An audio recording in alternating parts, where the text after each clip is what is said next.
Hello दोस्तों। सबसे पहले मैं आपसे रिक्वेस्ट करना चाहती हूँ कि वीडियो देखने के बाद सब्सक्राइब ज़रूर कर लीजिएगा। मैं इन वीडियोस को बनाने में बहुत मेहनत करती हूँ और इसी से मैं अपना खर्चा चलाती हूँ। जो भी सब्सक्राइब करेगा मैं दुआ करती हूँ कि उसकी ज़िंदगी बहुत अच्छी, अमीर और खुशहाल हो। प्लीज़, प्लीज़ सब्सक्राइब कर लीजिएगा। हाय सबको, मेरा नाम है प्रिया। उम्र ठीक-ठाक है। 28 साल की हूँ, शादीशुदा थी और अब विधवा हूँ। चेहरा सुंदर, आँखें बड़ी-बड़ी और फिगर, हाँ, वो भी ठीक-ठाक है। थोड़ा भरावदार टाइप। गाँव में लोग पीछे-पीछे बातें मनाते हैं। गाँव के सभी लोग बूढ़े और जवान मुझ पर फिदा रहते हैं और मैंने अब तक किसी की तरफ ध्यान नहीं दिया। बस घर, देवर, सास, ससुर और थोड़ी बहुत रोज़ की ज़िंदगी। आज मैं आपको अपनी एक कहानी सुनाती हूँ, जो मेरी और मेरे देवर अर्जुन की है। कहानी बहुत ही ज़्यादा मज़ेदार होने वाली है, जिसमें आपको वो बहुत मज़ा आएगा। कहानी शुरू करती हूँ, तो बस आखिर तक कहानी सुनो और देखो मेरे और मेरे देवर अर्जुन के बीच आखिर क्या-क्या हुआ। हाँ, वही अर्जुन जो उम्र में मुझसे 4 साल छोटा है, यानी 24 का। पढ़ाई पूरी करके शहर से वापस आया था। अब खेती-बाड़ी और थोड़ा-सा छोटा-मोटा काम देखता है। शुरू-शुरू में तो बस साधारण सा लड़का लगता था और धीरे-धीरे पता नहीं कैसे चीज़ें बदलने लगी। सबसे पहले तो वो बात मैं बताती हूँ जो सबसे ज़्यादा लोगों को मज़ा देगी। एक शाम की बात है, मैं रसोई में खड़ी थी, आटा गूँथ रही थी। गर्मी बहुत थी, पसीना-पसीना हो गई थी। ब्लाउज़ का पल्लू बार-बार सरक रहा था। अचानक अर्जुन आया, बोला, "भाभी, पानी चाहिए था।" मैंने बिना देखे कहा, "फ्रिज में है, ले लो।" वो फ्रिज की तरफ गया और लौटते वक़्त उसकी नज़र मुझ पर अटक काट आधी सीधा ही सम की आज। मैंने देखा तो वो थोड़ा झिझक गया पर आंखें हटाई नहीं। मैंने जानबूझकर पल्लू थोड़ा और नीचे सरका दिया जैसे अनजाने में। उसका चेहरा लाल हो गया। बोला, कुछ नहीं, बस पानी लेकर चला गया। रात को सोते वक्त मैंने सोचा, अरे ये तो सच में मेरी तरफ देखता है। थोड़ी सी भी आग लग गई क्या इसके अंदर? अगले कुछ दिन ऐसे ही बीते।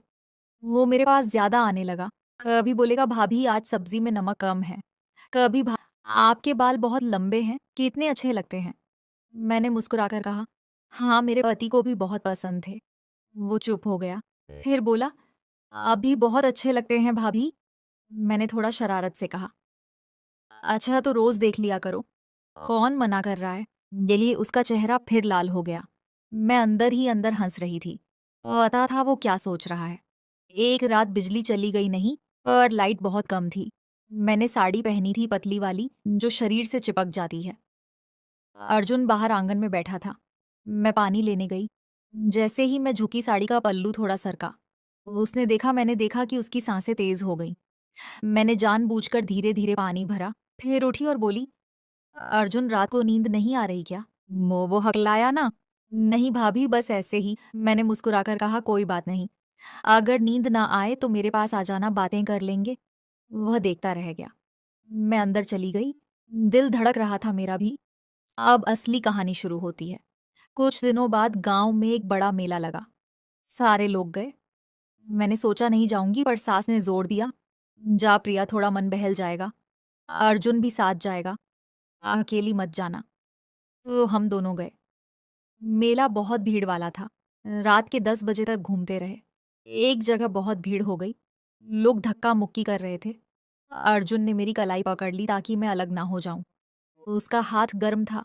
मैंने कुछ नहीं कहा। फिर धीरे धीरे उसने मेरी कमर पर हाथ रख दिया। जैसे बचाने के बहाने मैं चुप रही। दिल तेज धड़क रहा था। घर लौटे वक्त रास्ते में अंधेरा था। उसने कहा, भाभी, डर तो नहीं लग रहा? मैंने हल्के से कहा, तुम हो ना, साथ में डर कैसा? वो चुप हो गया। घर पहुंचकर मैंने कहा, थैंक यू अर्जुन, आज बहुत अच्छा लगा। वो बोला, भाभी, मुझे भी। और फिर वह चला गया अपने कमरे में। मैं सोच रही थी, अब ये आगे क्या करेगा। अगले कई हफ्ते ऐसे ही बीते। बातें बढ़ती गईं। कभी वो मेरे पास बैठकर फोन दिखाता, कभी मैं उसे खाना खिलाती। एक दिन मैंने मजाक में कहा, अर्जुन, तू शादी कब करेगा? कुछ नहीं कहा, बस मुस्कुराई और चली गई। अब थोड़ा ट्विस्ट आता है। एक दिन शाम को सास ससुर बाहर गए थे, गांव के किसी रिश्तेदार के यहाँ। घर में सिर्फ मैं और अर्जुन थे। मैंने खाना बनाया। हम दोनों साथ बैठकर खा रहे थे। उसने अचानक कहा, "भाभी, मैं आपसे कुछ कहना चाहता हूँ।" मैंने कहा, "बोलो ना।" वो बोला, "भाभी, मैं आपको बहुत चाहता हूँ।" मैं चुप हो गई। उसने आगे कहा, "जानता हूँ यह गलत है। आप मेरी भाभी हो और मैं दिन-रात बस आपके बारे में सोचता हूँ। आपकी मुस्कान, आपकी आवाज़, आपका चलना, सब कुछ।" मैंने धीरे से कहा, "अर्जुन, ये ठीक नहीं है।" वो बोला, "मैं जानता हूँ, पर मैं क्या करूँ? मैं खुद को रोक नहीं पा रहा।" मैंने आँखें नीचे कर लीं। दिल बहुत तेज़ धड़क रहा था। फिर मैंने कहा, "अर्जुन, मैं भी अकेली हूँ, बहुत दिनों से। और ये रिश्ता तोड़ना आसान नहीं।" वो मेरे करीब आया, उसका हाथ मेरे हाथ पर रखा। मैंने हाथ नहीं छुड़ाया। दोनों चुप थे, बस साँसें तेज़ चल रही थीं। फिर मैंने कहा, "अर्जुन, अगर मैं कहूँ कि मैं भी तुम्हें पसंद करती हूँ तो उसकी आँखें चमक उठीं। वो बोला, "सच में भाभी?" मैंने हल्के से सिर हिलाया और तभी मैंने कहा, "और हम ऐसा कुछ नहीं करेंगे जो गलत हो, समझे?" "अच्छा।" वो बोला, "भाभी, मैं बस आपका साथ चाहता हूँ, बस आपकी खुशी।"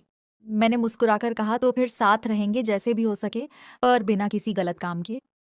वो थोड़ा निराश हुआ पर फिर बोला, "ठीक है भाभी, आप जैसा कहें।" फिर एक शाम की बात है जब घर में सिर्फ मैं और अर्जुन थे। सास-ससुर रिश्तेदार के यहाँ गए हुए थे। रात के करीब 8:30 बजे का वक्त था। मैंने खाना बनाया था। आलू गोभी की सूखी सब्जी, दाल, चावल और रोटी। सब्जी में मैंने थोड़ा ज़्यादा धनिया डाला था क्योंकि अर्जुन को हरी खुशबू बहुत पसंद है। हम दोनों छोटी-सी चारपाई पर ही बैठकर खा रहे थे क्योंकि डाइनिंग टेबल पर तो सास बैठती हैं। वो नहीं थी तो हमने सोचा ऐसे ही आराम से खा लेंगे। खाना खाते-खाते अर्जुन ने अचानक कहा, "भाभी, आपकी बनाई सब्जी में कुछ अलग-सा स्वाद है आज।" मैंने हल्के से मुस्कुराकर पूछा, "अच्छा, क्या लग रहा है?" वो थोड़ा शर्माया फिर बोला। मैंने कहा, "क्या देख रहे हो? जाओ अपना काम करो।" वो मुस्कुराया और बोला, "भाभी, आप बर्तन मांजते वक़्त भी कितनी सुंदर लगती हो।" मैं थोड़ा चौंकी। पानी के छींटे मेरे ब्लाउज़ पर लग रहे थे। अल्लू गीला होकर चिपक गया था। मैंने जानबूझकर ज़्यादा झुककर बर्तन रगड़े ताकि वो और देखे। फिर हल्के से कहा, "अच्छा जी, तो अब क्या करूँ? अल्लू भी उतार दूँ?" "अल्लू?" वो हड़बड़ा गया। "ना नहीं भाभी, ऐसा मत कहो।" मैं हँसकर बोली, "अरे मज़ाक कर रही हूँ। इतना घबरा क्यों रहे हो?"